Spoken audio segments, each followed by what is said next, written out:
शिव सनकादिक आदिक इंचित, शेष न पावत पार मेरे बालाजी, शेष न पावत पारे, शेष न पावत पारे।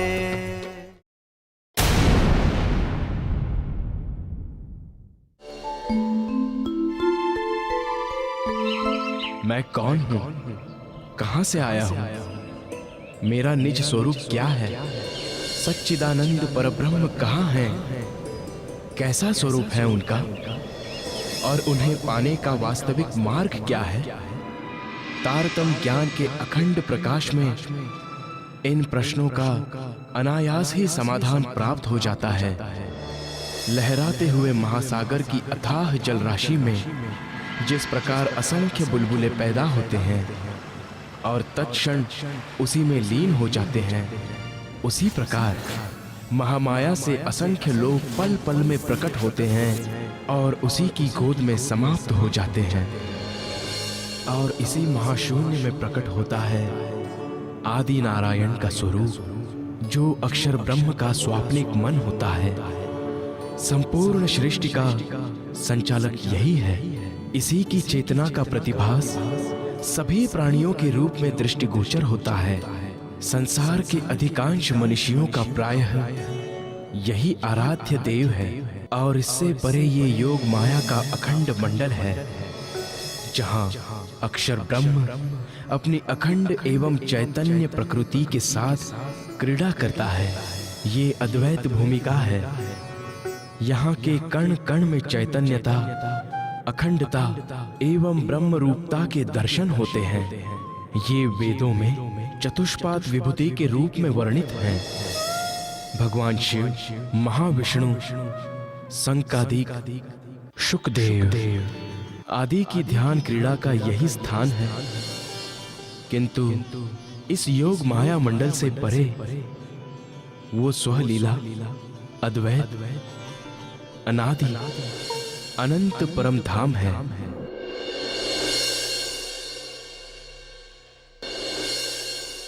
सुंदर साथ जी, ये ठीक है कि आप सबको मेरे प्रति श्रद्धा भाव है, किंतु गुरुपुत्र बिहारी जी की सेवा में भी किसी प्रकार की कमी नहीं होनी चाहिए। अब आप लोग जाइए और अपनी अपनी सेवा में लग जाइए।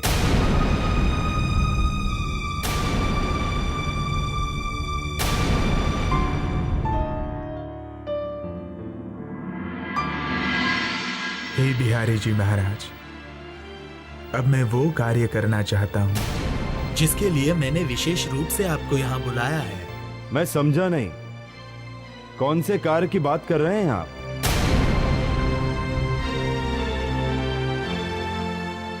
आप अभी समझ जाएंगे।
हे धाम के धनी बिहारी जी महाराज, ये सब वस्त्राभूषण विभिन्न स्थानों के सुंदर साथ में जागनी कार्य हेतु सेवा में दिए हैं।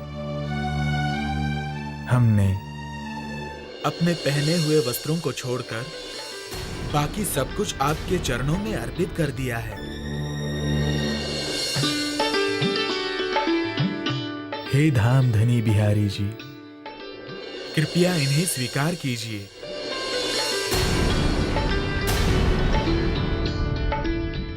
हम आपकी सेवा से बहुत प्रसन्न हैं मेहिराज जी। ये तो आपकी कृपा है महाराज जी। यदि आप आज्ञा दें तो मैं आपके चरणों में कुछ विनती करना चाहता हूं। हाँ हाँ, कहो, क्या कहना चाहते हो तुम? आज हम तुम पर बहुत प्रसन्न हैं। हे धाम धनी बिहारी जी, आपके चरणों में बस इतनी विनती है कि आप धारा भाई को क्षमा करें, उसे पुनः सुंदर साथ में शामिल कर लें।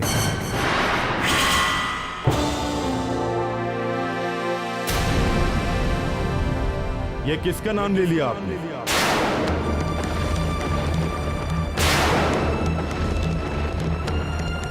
उसे सुंदर साथ में शामिल करना तो दूर, मैं तो उसका नाम भी नहीं सुनना चाहता।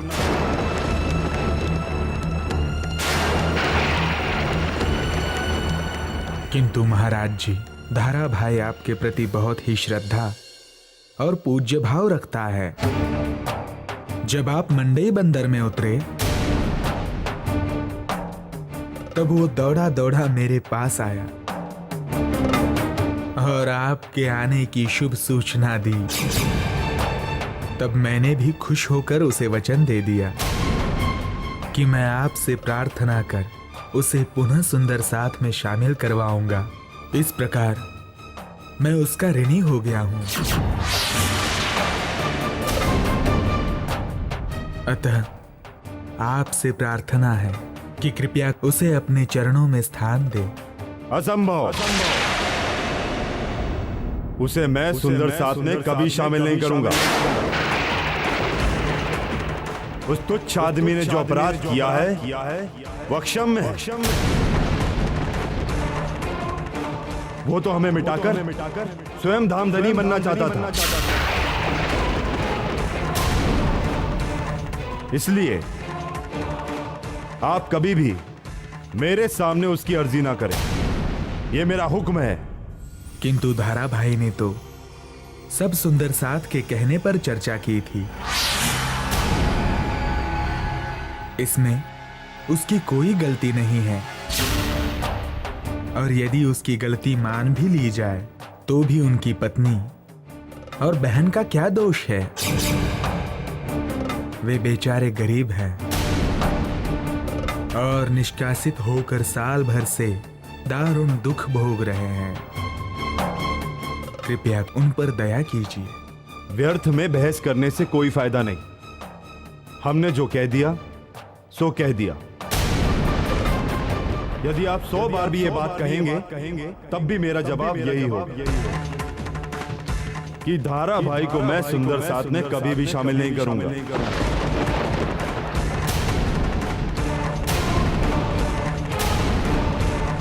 कितना निष्ठुर हृदय है बिहारी जी का। सुंदर साथ के दुख का जरा भी एहसास नहीं है इन्हें। यदि इनके हृदय में राज्य की जरा भी चाहत होती, राज्य का प्रेम होता, तो ये सुंदर साथ के साथ कभी ऐसा क्रूर व्यवहार नहीं करते।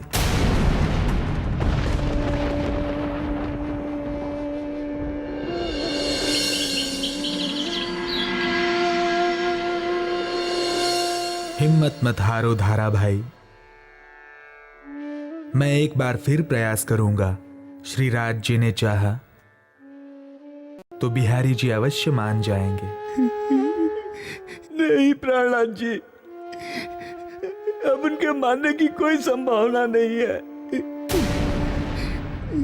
अब तो ऐसा लगता है कि श्री राज जी की भी यही इच्छा है। चिंता मत करो धारा भाई, यहाँ भले ही बिहारी जी आपको निष्कासित कर सकते हैं, किंतु परमधाम में, जहां सभी आत्माओं के मूल तन परात्मा है, वहां से कोई भी किसी को निष्कासित नहीं कर सकता। वहां श्री राज जी का लाड़ प्यार व 25 पक्ष परम धाम के सुख सभी आत्माओं के लिए बराबर है।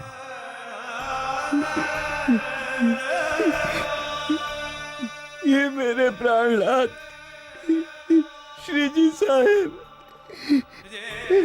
आपके चरणों में बस यही प्रार्थना है कि आप कभी भी मुझ जमागे को अपने चरणों से अलग न करना, अलग न करना, अलग न करना।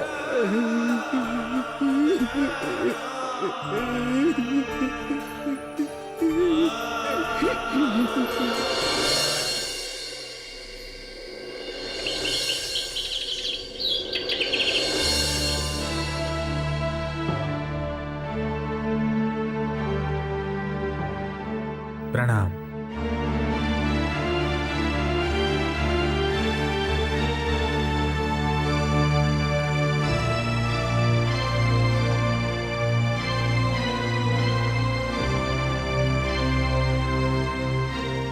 प्यारे सुंदर साथ जी, प्राण प्रियतम, प्राणों के नाथ, अक्षरातीत श्री राज जी महाराज की अपार कृपा है जो उन्होंने हमारी आत्म जागृति के लिए इस जगत में तारतम ज्ञान प्रकट किया। पहले फेरे ब्रज एवं रास में जब हम गोपियों के रूप में आए थे, तब ये तारतम ज्ञान जगत में अवतरित नहीं हुआ था, जिससे हमें अपने प्राण प्रियतम श्री राज जी की पहचान नहीं हो पाई थी। इसी कारण हमें इस 28वें कलयुग में पुनः आना पड़ा। तारतम ज्ञान पाकर यदि अब भी हम सांसारिक चाहनाओं में डूबे रहें तो हमारा जीवन व्यर्थ हो जाएगा। एक एक पल जो बीत रहा है सुंदर साथ जी, वो फिर दोबारा आने वाला नहीं है। एक श्वास की भी आस नहीं है कि वो जाकर वापस आएगी भी या नहीं। इसलिए अब अपने प्राण प्रियतम प्राणनाथ श्री राज जी की पहचान करें एवं बाकी का सारा जीवन समस्त प्राणियों की सेवा करते हुए और अक्षरातीत श्री राज जी का ध्यान करते हुए बिताएं।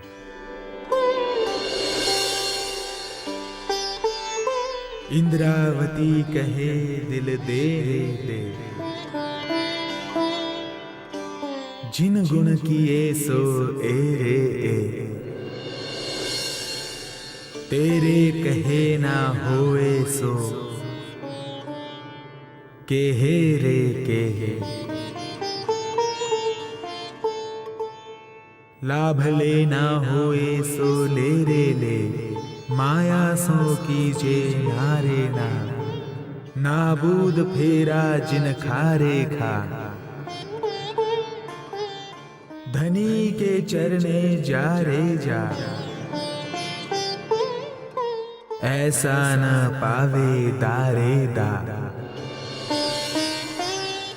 जो चूकिया अब को तारे ता, तो सिर में लगसी घारे घा, संसार में नहीं कुछ सारे सा। श्री धाम धनी गुण गारेगा।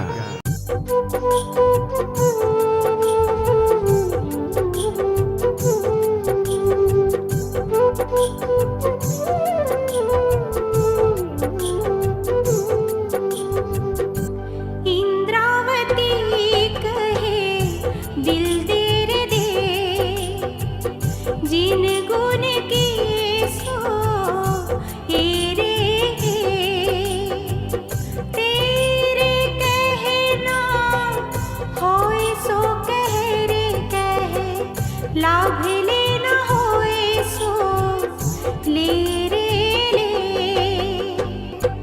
इंद्रावती कहे दिल दे रे दे, जिन गुण की सो ए रे।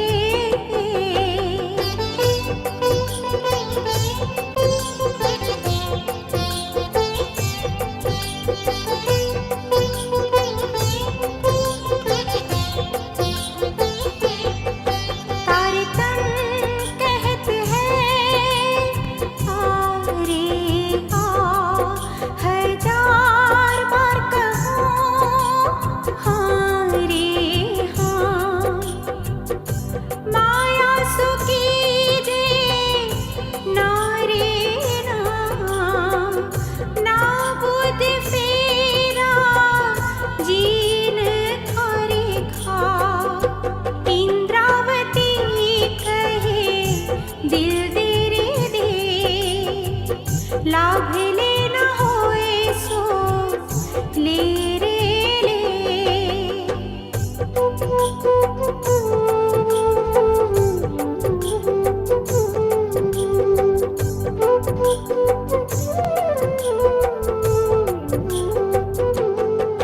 धनी के चरने जा रे जा, ऐसा न पावे संसार में नहीं कछु सारे सा। श्री धाम धनी गुण गारे सा, जो चुक्या को तारे सा, तो सिर में लग सी घारे घा। इंद्रावती कहे दिल दे रे दे, लाभ लेना होए सो ले रे ले।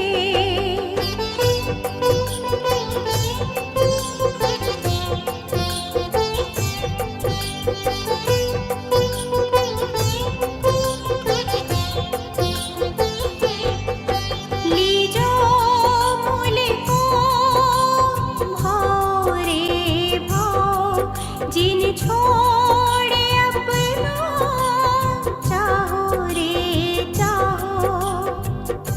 प्रेमी पकड़ पियो के पाए रे पाए, जो सब कोई कहे तो को वाहे रे वाहे। इंद्रावती कहे दिल दे रे दे, लाभ लेना होए सो ले रे ले।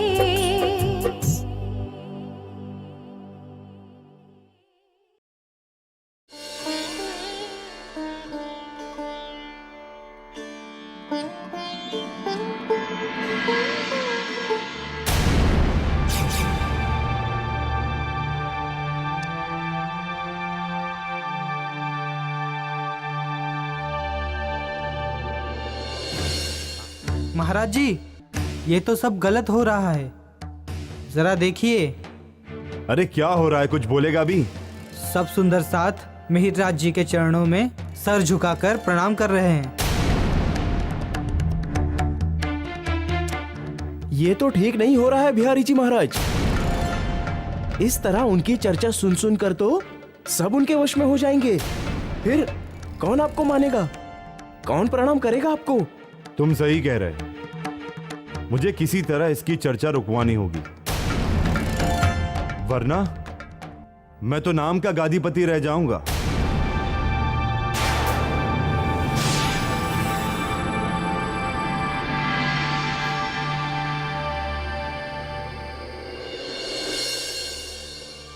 महाराज जी, सद्गुरु श्री देवचंद्र जी ने समस्त ब्रह्मात्माओं को जागृत करने की जिम्मेदारी हमें सौंपी है।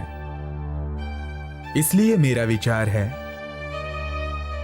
कि तारतम ज्ञान के प्रचार के लिए अब हमें मिलकर जगह जगह भ्रमण करना चाहिए। मीरराज जी, यह हमारे धर्म की राह नहीं है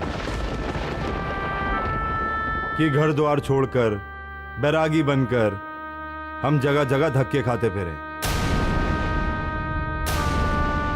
जब श्री देवचंद्र जी नौतनपुरी छोड़कर कहीं बाहर नहीं गए तो हमें जाने की क्या जरूरत है? तुम अगर नौतनपुरी में शांति से नहीं बैठ सकते तो कच्छ देश में ही राज दरबार में कोई नौकरी कर लो। इसे मेरा आदेश समझो। हे बिहारी जी महाराज, अक्षरातीत श्री राज जी महाराज की अपार कृपा से मुझे ये अलौकिक तारतम ज्ञान प्राप्त हुआ है। इस तारतम ज्ञान से जब मैं ऐसे राजाओं को जिनकी आप चाकरी करने के लिए कह रहे हैं प्रबोधित करूंगा तो उल्टे वे आपकी सेवा में ही उपस्थित हो जाएंगे। जब मेरे लिए 14 लोकों के सुखों का भी कोई महत्व नहीं है तो फिर महत्वपूर्ण जागनी कार्य छोड़कर नौकरी आदि कार्य क्यों करूं? सद्गुरु श्री देवचंद्र जी ने शकुंडल व सकुमार नाम की 2 आत्माओं की जागृति पर विशेष ध्यान देने के लिए कहा था, क्योंकि जब वो जागृत होंगी उसी समय समस्त संसार के लोग भी इस ब्रह्म ज्ञान को पाकर जागृत हो जाएंगे। इसलिए हमारा जगह जगह भ्रमण कर उनकी खोज करना और तारतम ज्ञान का प्रचार करना अति आवश्यक है। जब इस संसार में झूठे एवं भ्रमित करने वाले मतपंथों का भी जोर शोर से प्रचार हो रहा है तो फिर हम परम धाम के इस अलौकिक ज्ञान का प्रचार क्यों न करें? ये तो सारी दुनिया को अखंड मुक्ति देने के लिए आया है। और धामधनी बिहारी जी, आप अपने दिल में किसी भी प्रकार का संशय न रखें। आपकी गादी या पद पाने का मेरा उद्देश्य ना कभी रहा है और ना रहेगा। ज्ञान चर्चा के द्वारा मैं सभी को प्रबोधित अवश्य करूंगा, किंतु जब वे जागृत हो जाएंगे तो आशीर्वाद लेने के लिए आप ही के पास भेजूंगा और सब लोग आपको ही धामधनी मानकर सम्मान करेंगे। मीरराज जी, आपकी बात ठीक है, किंतु मैं आपके साथ नहीं चल सकता, क्योंकि मेरे साथ काफी बड़ा परिवार है, उनकी जिम्मेदारी है। मेरे साले की पत्नी रंगबाई गर्भवती है, साथ में उनकी वृद्ध माता जी भी हैं। श्री राज जी महाराज जिसे जागृत करना चाहेंगे वो स्वयं ही नौतनपुरी में आकर जागृत हो जाएगा।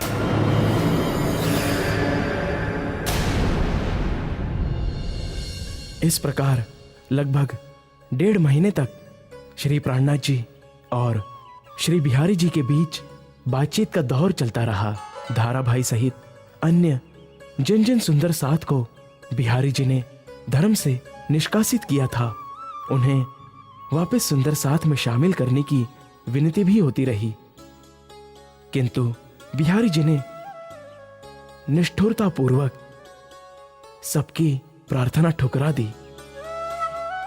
सुंदर साथ की दुख भरी पुकार भी बिहारी जी के पत्थर समान कठोर हृदय को नहीं पिघला सकी। श्री जी के मन में बिहारी जी के इस व्यवहार से जो खटास पैदा हुई थी उसे गुरुपुत्र होने के भाव से उन्होंने भुला दिया, किंतु बिहारी जी अपनी ईर्ष्या की ज्वाला को नहीं बुझा सके। और जब बिहारी जी नलिये से चलकर खंभालिये पहुंचे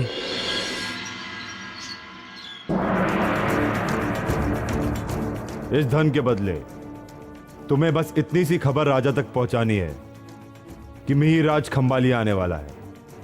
आप निश्चिंत रहिए, ये तो बहुत छोटी सी बात है। ये काम मैं अभी करवा देता हूँ।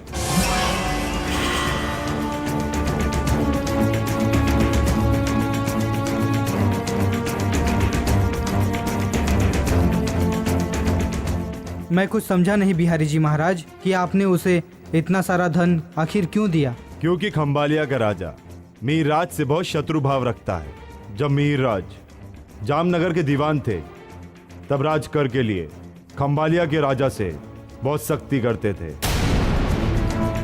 अब वो राजा जैसे ही सुनेगा कि मीरराज यहाँ आ रहा है तो वो तुरंत बंदरगाह में चौकी बिठवा देगा और जैसे ही मीरराज यहाँ उतरेगा वो कैद खाने में पहुंचा दिया जाएगा। अब मैं समझा सारी बात। अब मजा आएगा। बड़ा अपमान किया था मीरराज ने मेरा। सुंदर साथ का बहुत हमदर्द बन रहा था।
नाविक, जहाज को रोको और किनारे पे लगाओ।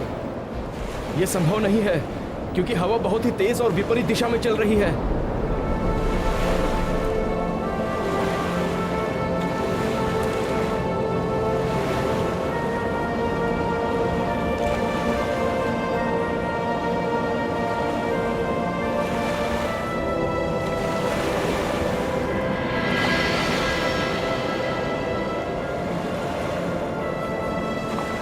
तो ये सब श्री राज जी ने मुझे किसी अनजान खतरे से बचाने के लिए किया है। आप लोग चिंता मत करो, क्योंकि श्री राज जी महाराज की यही इच्छा है। आप लोग खंबालिया से धोराजी पहुंच जाना, वहीं हमारी मुलाकात होगी।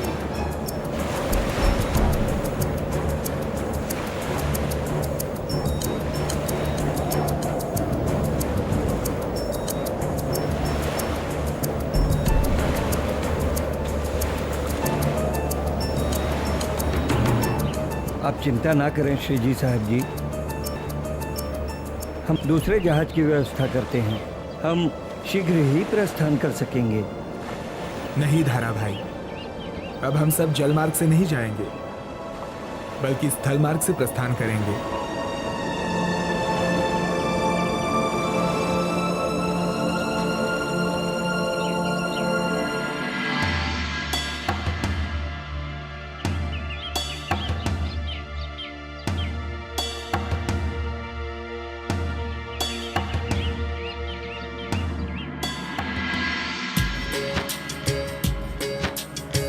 गुण के ते कहूँ मेरे पियो जी, जो हम सो किए अनेक जी।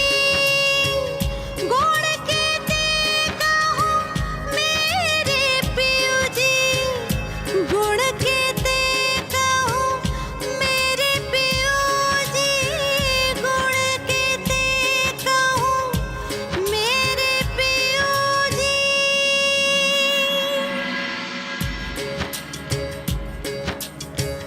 कई विध विध के सुख धाम के हमको दीत जी,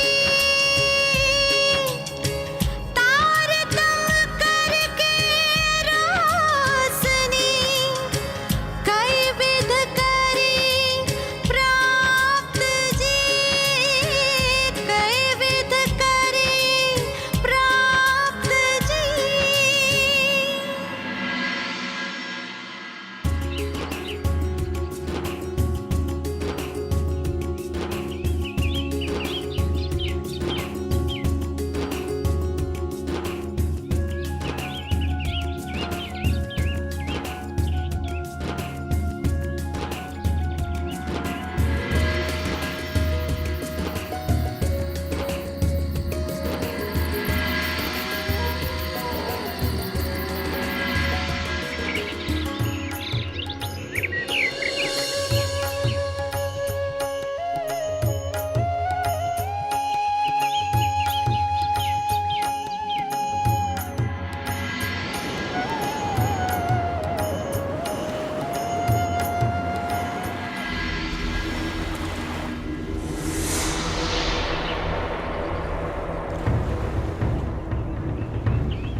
ध्यान रहे, किसी भी तरह से मिहिरराज बचकर नहीं जाना चाहिए, वरना राजा हमें बहुत दंड देगा।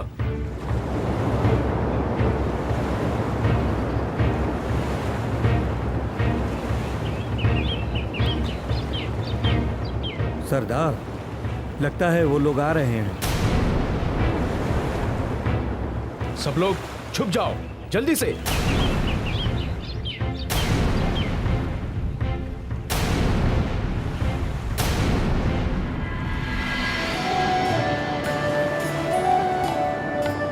वो रहा खंबालिया।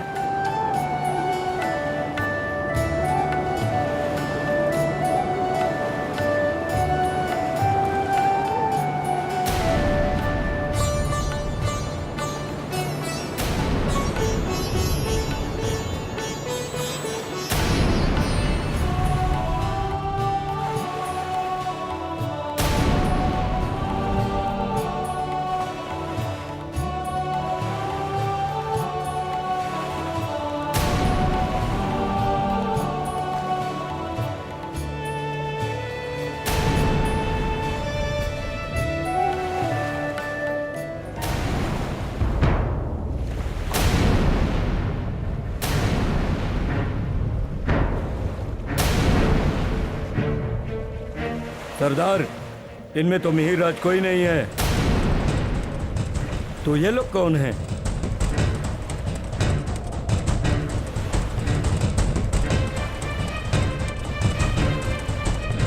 सच सच बताओ, मिहिरराज कहाँ है? मिहिरराज? कौन मिहिरराज? हम किसी मिहिरराज को नहीं जानते। और आप लोग कौन हैं? और हमें इस तरह क्यों घेर रखा है? हम खंबालिया के सैनिक हैं और अपने राजा के आदेश से तुम सबको गिरफ्तार करने आए हैं। चलो। किंतु हमारा दोष क्या है? ये तुम्हें वहीं जाकर पता चल जाएगा। चुपचाप हमारे साथ चलो, वरना एक एक की गर्दन यहीं उड़ा दी जाएगी। चलो। चलो चलो सब लोग चलो ले चलो सबको। ए, चलो सही सही बताओ कि मिहिराज कहाँ है और तुम लोग कौन हो? कौन मिहिराज? हम किसी मिहिराज को नहीं जानते राजन।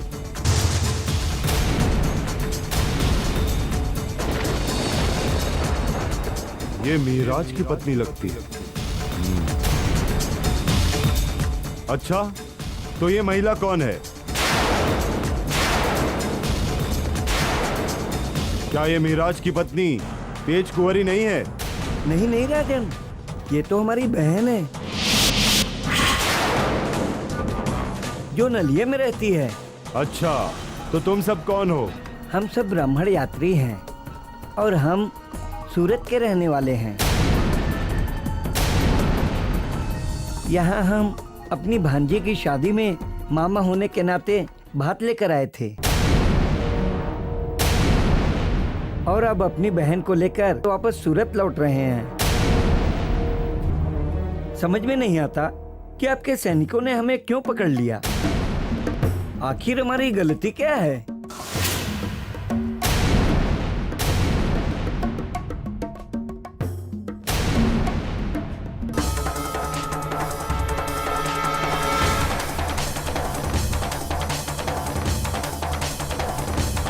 ये लोग बड़े होशियार मालूम पड़ते हैं राजन।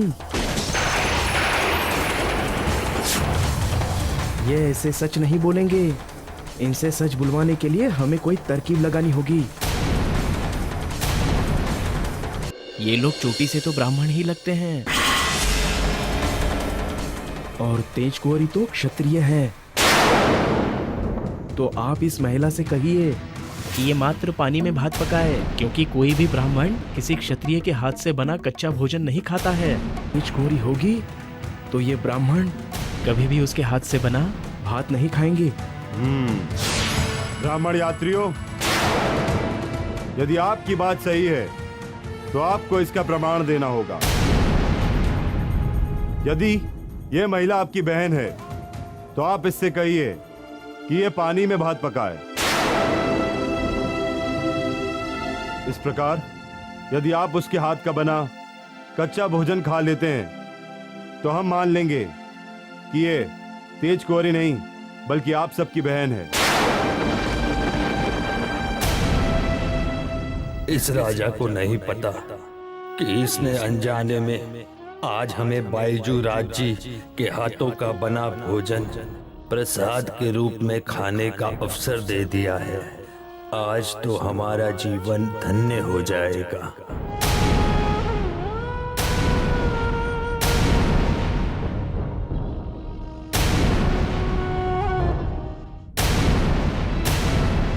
सोच क्या रहे हैं आप सब?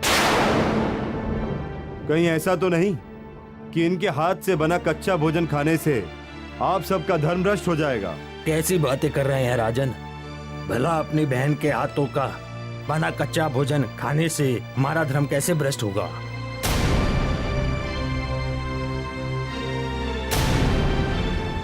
यदि ऐसा है तो इसे कच्चा भोजन बनाने के लिए हमारी सेविका के साथ अंदर भेजिए।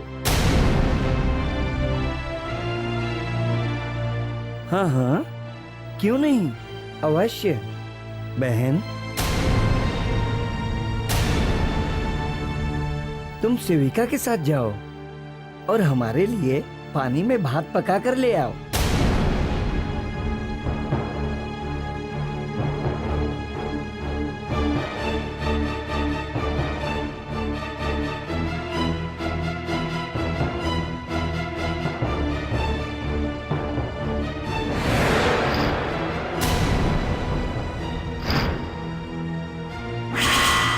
अरे, आप लोग खड़े क्यों हैं?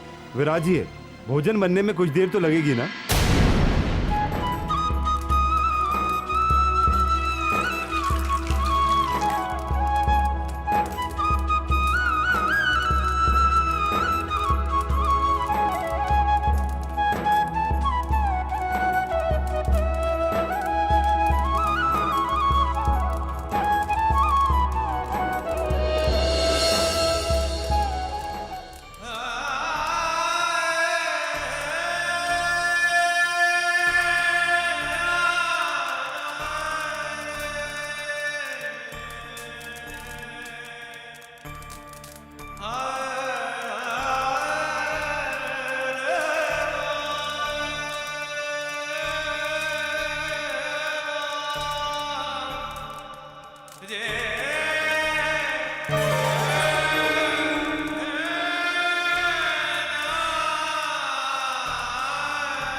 अभी पता चल जाएगा कि सच क्या है। अभी आपकी बहन कच्चा भोजन तैयार करके लाती होगी।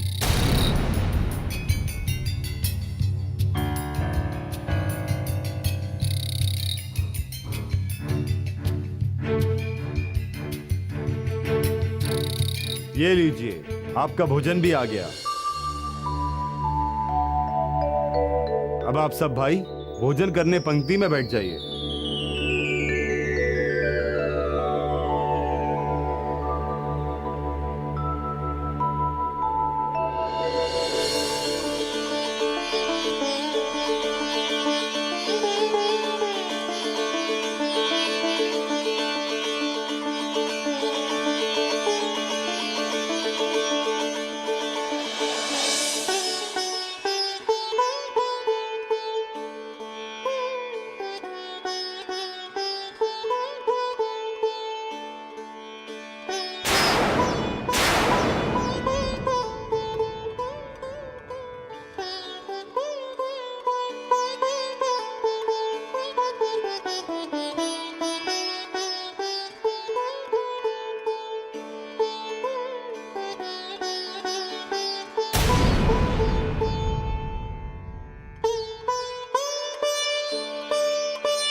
हे ब्राह्मणों, मेरे सैनिकों ने अनजाने में आप सबसे जो दुर्व्यवहार किया है उसके लिए मैं आप सबसे क्षमा चाहता हूं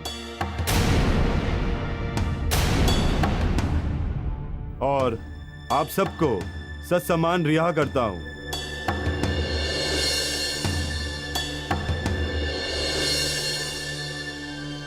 अब आप स्वतंत्र हैं।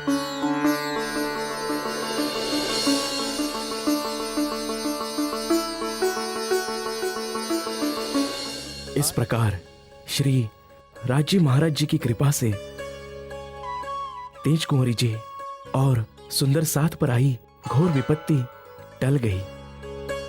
फिर खंभालिया से चलकर वे धोराजी पहुंचे। उधर पैदल चलते हुए श्री प्राणनाथ जी धोराजी पहुंच जाते हैं। वहां वे आपस में मिलकर बहुत प्रसन्न हुए और एक दूसरे को सुरक्षित देखकर श्री राज्य का धन्यवाद किया। बाई जुराज जी ने श्री प्राणनाथ जी को खंभालिये की सारी घटना विस्तार से बताई, जिसे सुनकर प्राणनाथ जी समझ जाते हैं कि ये बिहारी जी की ही कृपा है, जो सैनिकों ने तेज कुंवरी जी और सुंदर साथ को खंभालिया में पहुंचते ही गिरफ्तार कर लिया था।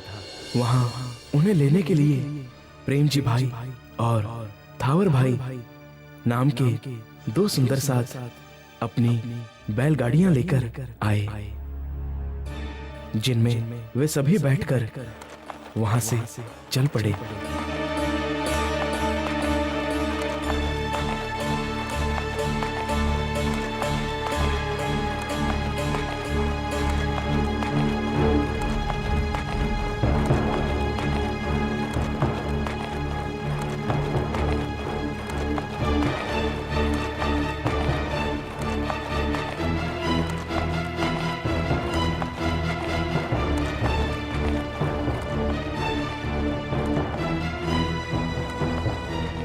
हे धामधनी, मैंने जो कुछ भी किया है सब सुंदर साथ की सेवा के लिए किया है। निर्दोष होते हुए भी बार बार मुझे मुसीबतों का सामना क्यों करना पड़ रहा है? मैं पूरी तरह निराश हो चुका हूं। आखिर किस तरह लड़ूं इस माया से? मेरे विचार से आप वही कीजिए जो जागनी कार्य के दृष्टिकोण से उचित है, क्योंकि आप सुंदर साथ की आशा हैं, जागने की किरण हैं और सद्गुरु धनी श्री देवचंद्र जी ने समस्त सुंदर साथ की आत्म जागृति का कार्य आपको ही सौंपा है। इसलिए उचित यही है कि आप बिहारी जी महाराज को चुने। हे प्राणनाथ, मेरे देह त्याग का समय अब नजदीक आ गया है, किंतु आप मेरे कारण अपने मन में किसी प्रकार की ग्लानि मत लाना। मैं कभी भी आपसे अलग नहीं हूँ, मैं तो आपकी परछाई हूँ।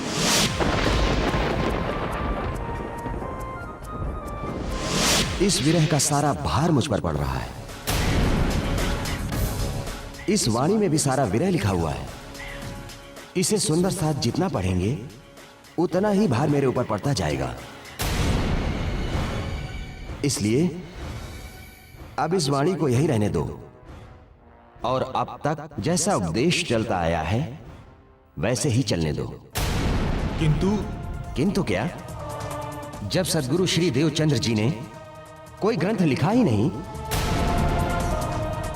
तो तुम ये नई नई कविताएं बनाकर उल्टी गंगा क्यों बहा रहे हो? अब तुम्हें इस ग्रंथ का प्रचार करने की कोई आवश्यकता नहीं है। असंभव। उसे मैं सुंदर साथ में कभी शामिल नहीं करूंगा। उस तुच्छ आदमी ने जो अपराध किया है वो अक्षम्य है। वो तो हमें मिटाकर स्वयं धामधनी बनना चाहता था।